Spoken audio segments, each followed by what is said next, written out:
Yo, welcome back. This is Stu42 with another Minecraft episode. Today is going to be a few bits and pieces, mostly catching up on things that are comments on my videos, so maybe not too many quests being done today. A few comments on the clean room and why I lost items and all that sort of stuff. We have some ideas that we can try for getting around that. I will do a second clean room video at some point as well, so I don't really want to dwell on that too much for now.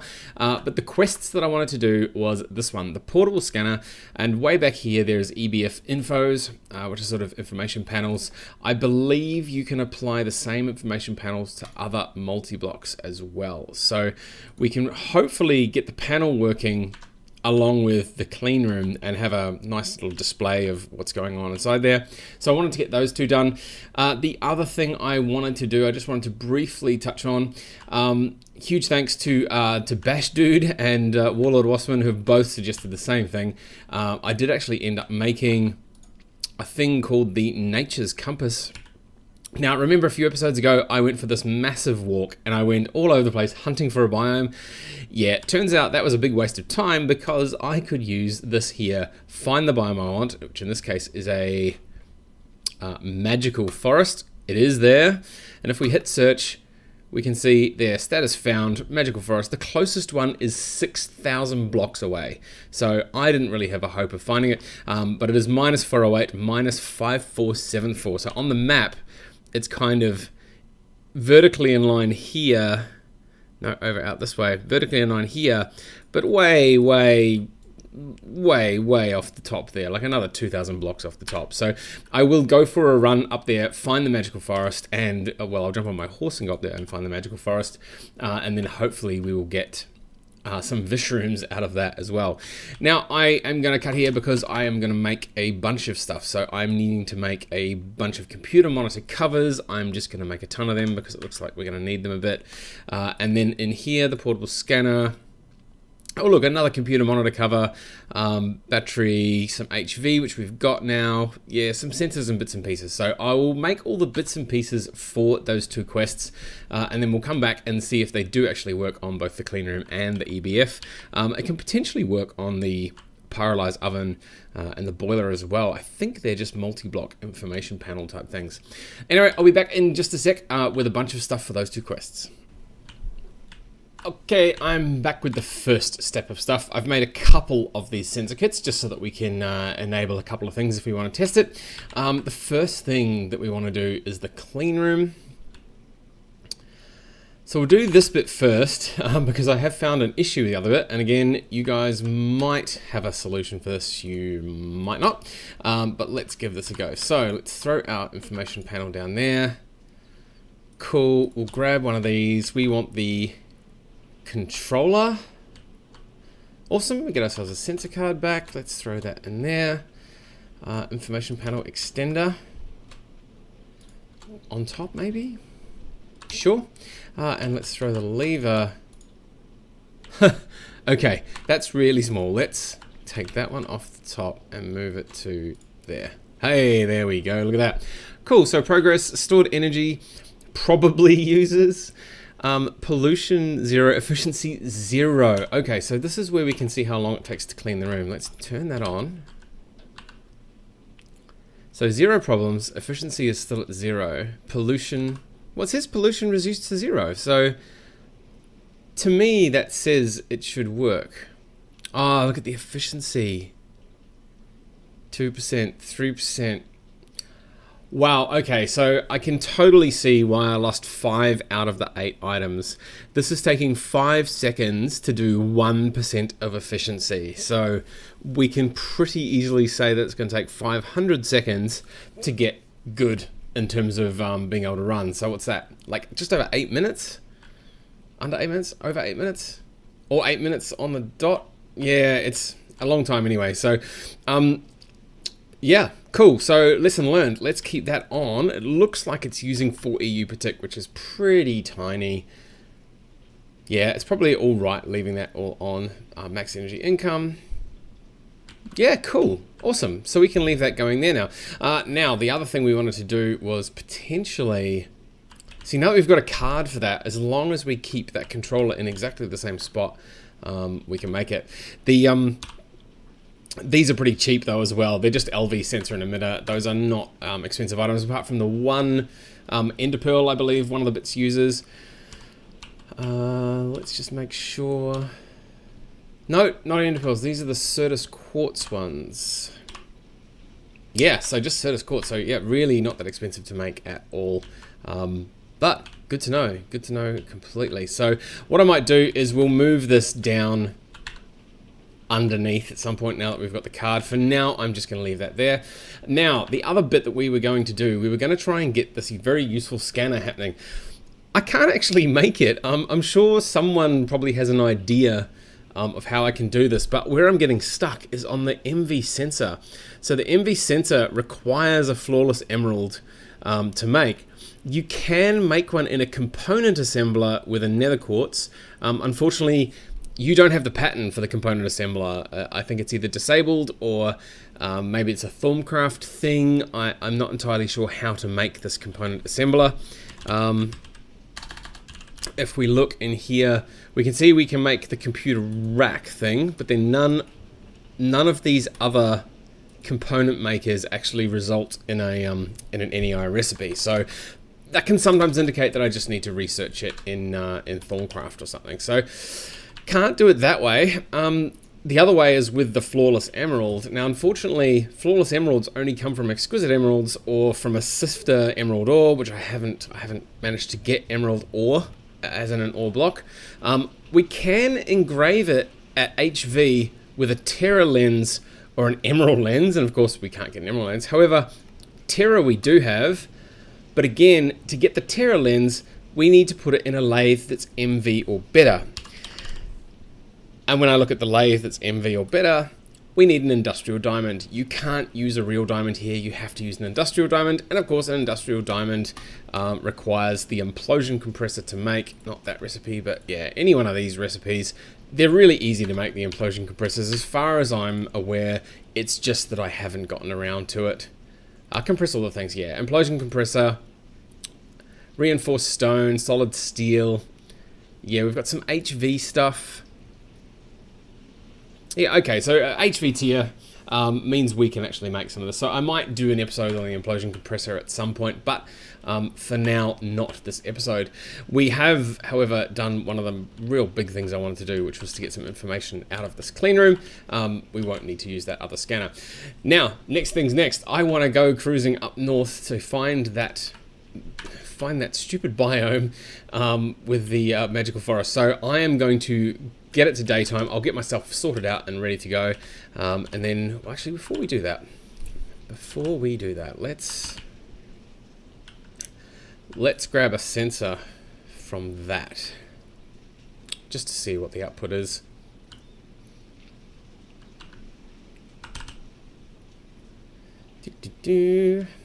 Okay, so this one, if you hover over it, you can see the device at, and it's got the coordinates, which is pretty handy. That one there, out of range. Okay, so I am going to need to either move this down over there. I might make another set of these as well. So I'll make another set of them, put them down by the EBF. Yeah, we can throw them up there or something, just so that we can see what's going on. Anyway, I'll be back once I'll make another set of those, and we'll get ready to head up north to find that magical forest. Anyway, see you in a sec. Alright, I thought I would come back while I was on my horse, approaching where we're getting to, 300 meters to go. So we have, we've managed to, on and off the horse, come up from our place all the way up over here.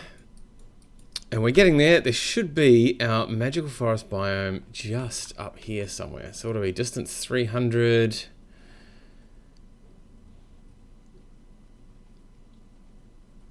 200, come on server, you can do it, you can load.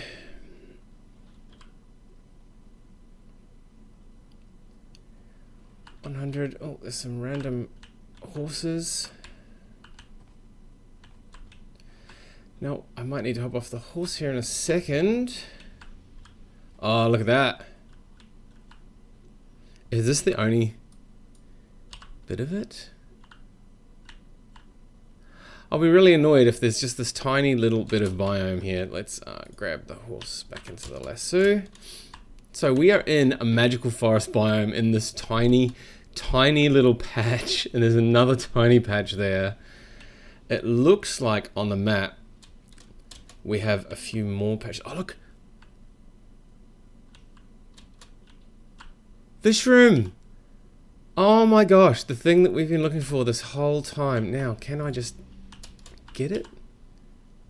Yeah. Oh wow, okay, so we've got a single Vishroom so far. But we are in the right spot. That's fantastic. Okay, let me... Oh, look, there's another one. Now, I wonder if fortune... No, fortune doesn't affect it. I wonder if you can grow them. Oh, look, there's another one. And another one.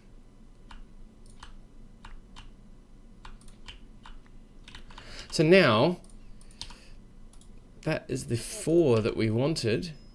Look at that, primal shrooms. So down in, where are we? Novice Thaumaturge. Primal shrooms, awesome.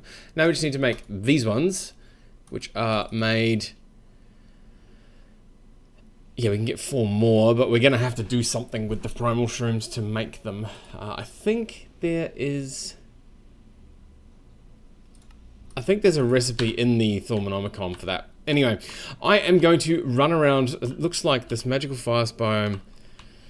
Oops, no, we don't want to throw that away. I'm not sure how big this biome is, but I'm going to run around and get as many, spider tree, get as many as I can, and then we'll head back down to our base, and hopefully, we will be able to complete that quest as well, which would be fantastic. And we'll just sleep through the night. All right, I will see you in just a bit.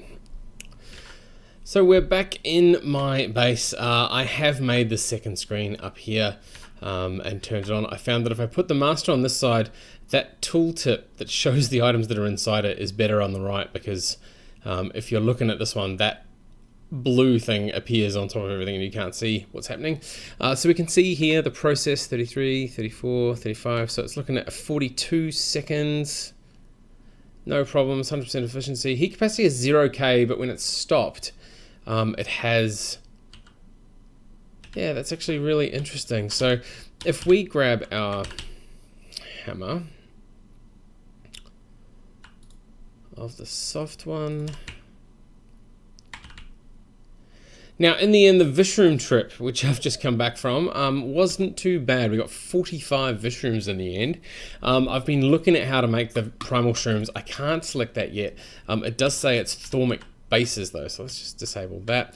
It does say it's thaumic bases though, and in my Thaumonomicon, actually that's got a few seconds left to go. Let's race and get it.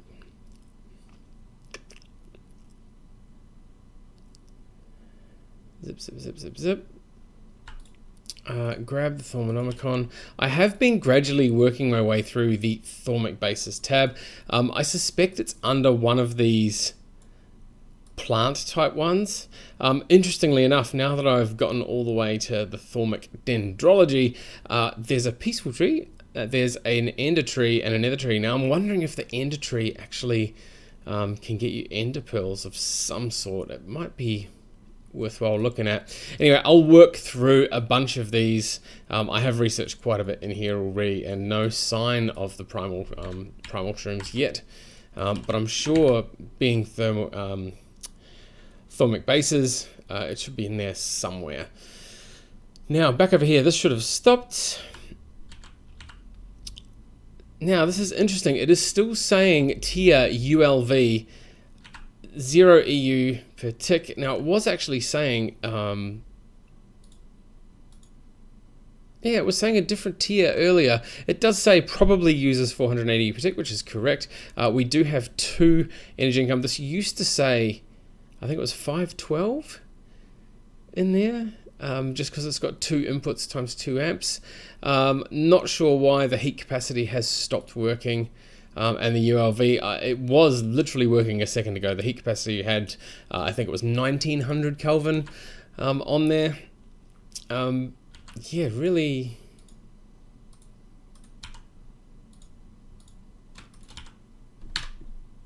There we go, 1900 Kelvin. And tier HV. So it shows us max energy 256 EU per tick, but times, yeah, so it's not detecting stuff quite right because we've got 2 input blocks, so we can actually get 512 on there.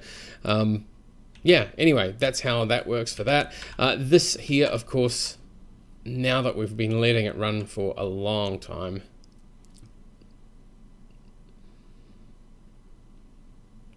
this should now say we are really clean.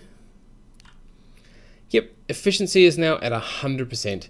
And I'm just going to leave this on now so that we make sure that it's always clean and we can process some circuits, because I still need to make a bunch of EV circuits to get ahead with the vacuum freezer and some other stuff.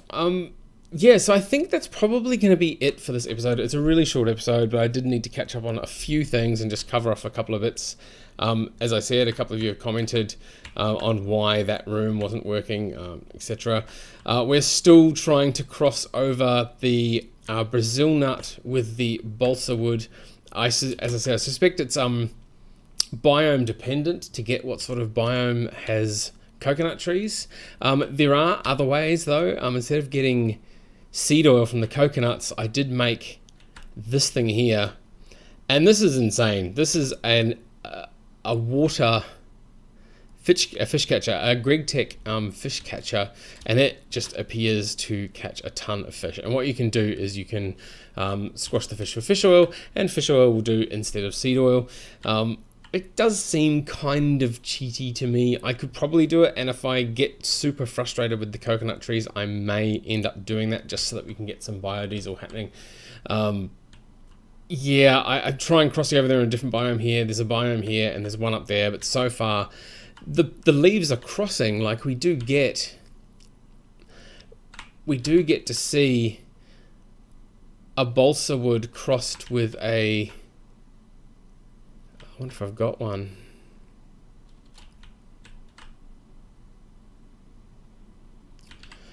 We do get to see the occasional balsa wood crossed with Brazil nut, and it says it's pollinated,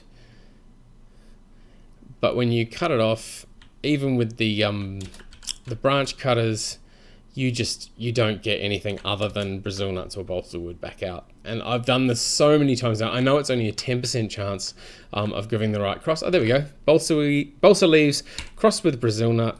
We can grab our branch cutters. We got a tree out of it, and balsa. Yeah, so that's all I seem to get is more balsa and more Brazil nut, which is why I think it is potentially dependent on biome. I've got that biome compass now, so I can probably try and find a biome. Unfortunately, I can't find anything online to do with biome specifics for tree crossing. It just sort of says 10% chance.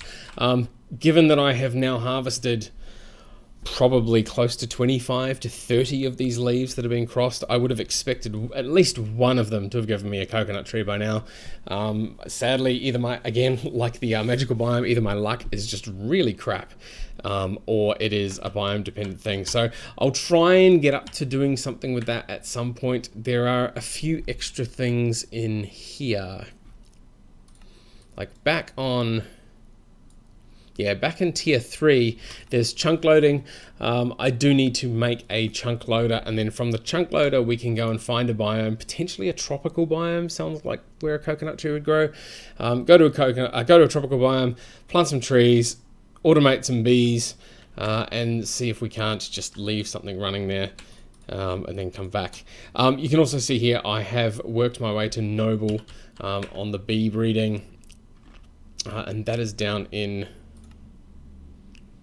here. I know, bee breeding here. So common, cultivated, noble. Oh, I haven't even claimed it yet. Fantastic. Claim that, and then the next one is, yep, noble and cultivated goes to majestic, so we'll get to majestic nest, and I'm guessing the one after majestic is going to be the imperial. And the reason we use the imperial is it is one of the magic bees that gives you royal jelly, and royal jelly is a critical ingredient in a few things, but specifically alveary blocks. So we are going to need that at some point as well. I'm just going to keep working on bees in the background. It is a really long-winded topic. As I've said before, I've made plenty of videos on how to do the bee breeding. I should potentially... Yeah, I should get some more crops crossing as well and see if we can't get some crops that we might need, but I don't really have a use for them just yet. Anyway, that is going to be all from me. Hopefully we've covered a few of the little background tasks and extra things that I wanted to get done. We've got some information. I still need to, as I said at the start of the episode, work my way through getting the getting some sort of flawless emerald. I may be able to get my first emerald lens, because the emerald lens can come from a regular lathe, which I already have, and from an exquisite emerald. The exquisite emerald we can sometimes get out of sifting purified emerald, or I'm going to take my silk touch pickaxe with me wherever I go now, and if I find some emerald ore somewhere, I'll try and harvest just the ore, and then hopefully we can crush it and start doing that sort of stuff, and maybe I'll get lucky. Who knows? Anyway, as always, thank you very much for watching, and we will see you next time.